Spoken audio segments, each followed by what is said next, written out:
episode of the Mrs. Amma Show, and this is the Money Talk segment. I am super excited for you to be joining me again, and today's episode promises to be very engaging and very informative. I ran into a friend the other day, and we were just talking. I hadn't seen her in a while, so we're just talking about just catching up on family, on work, on children, and the topic of life insurance came up. And I just asked the simple question. I hope you have adequate life insurance. Now that, because she's expecting, so now that you're expecting, the third one, and she gave me this look, as if I had a third eye right smack in the middle of my face. And so I looked at her and I was like, well, why are you puzzled? Why the puzzled look?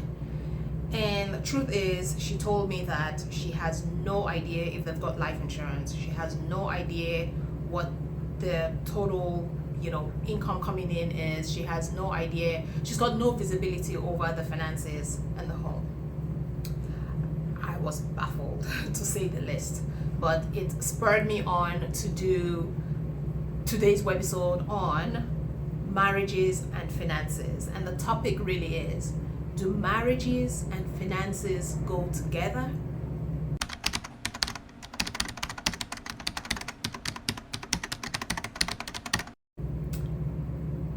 Bottom line is, they can go together. In short, they should go together.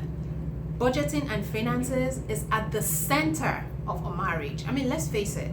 Yes, when two people come together in holy matrimony to live together, how are they going to sustain themselves? The core of it, besides the spiritual aspect of it, because that's key and that's core, but in the material here on earth, the other core of it is finances.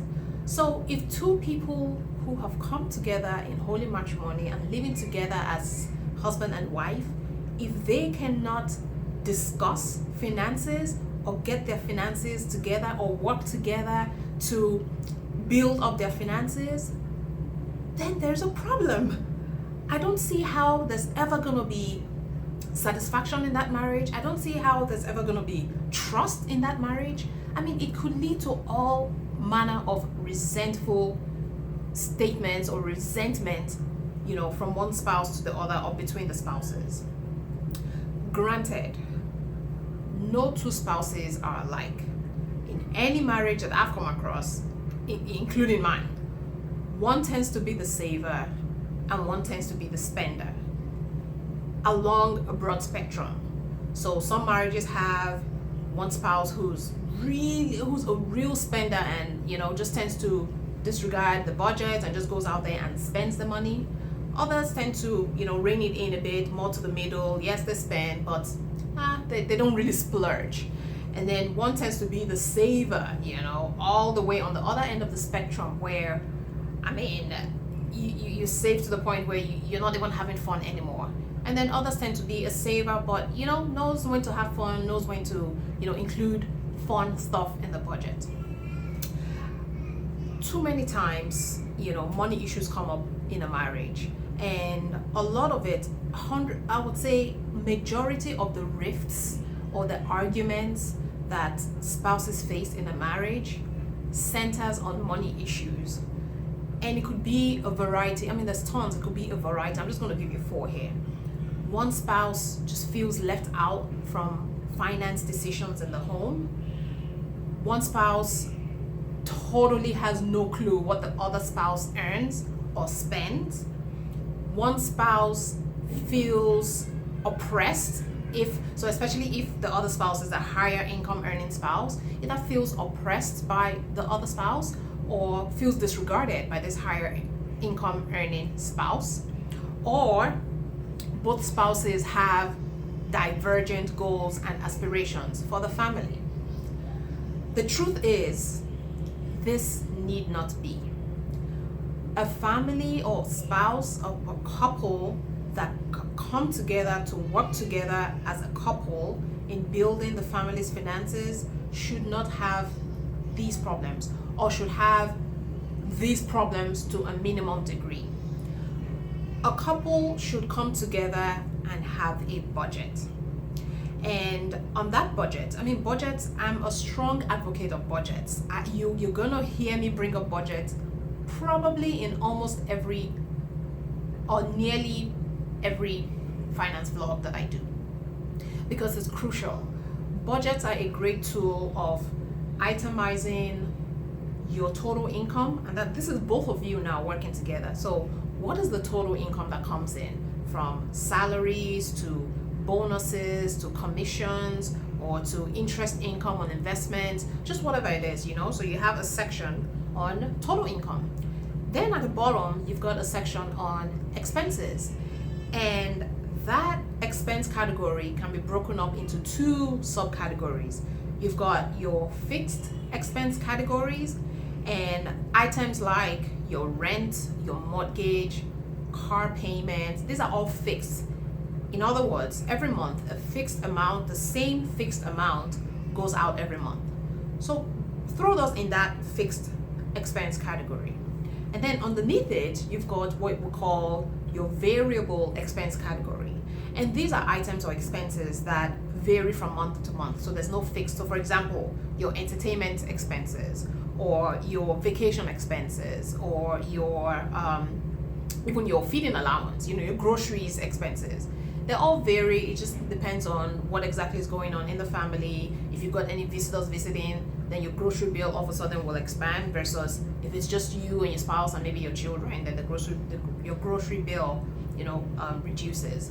So put in your income, put in your fixed expenses, put in your variable expenses, and then have a miscellaneous item in your variable expense, and throw in a budget for the spouse who is the spender versus the saver.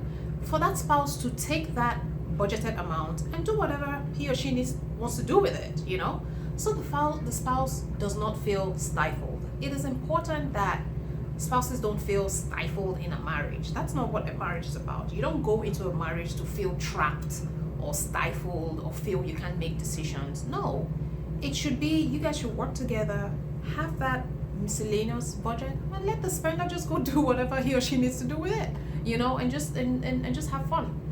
So bottom line is, marriages and finances must go together. It's a must. It's not even negotiable. It is a must. And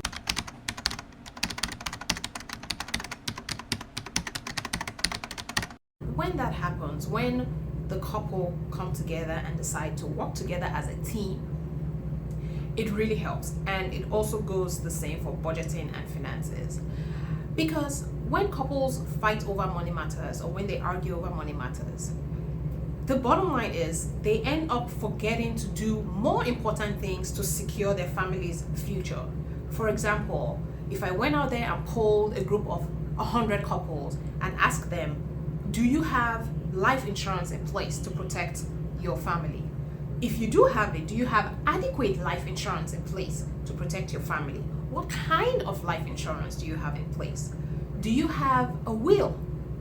Have you set up a living revocable trust? I can guarantee it that majority of the answers will be no.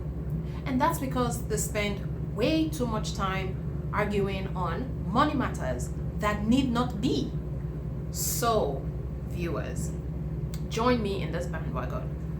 I applied in my marriage. It works. I can guarantee you it works.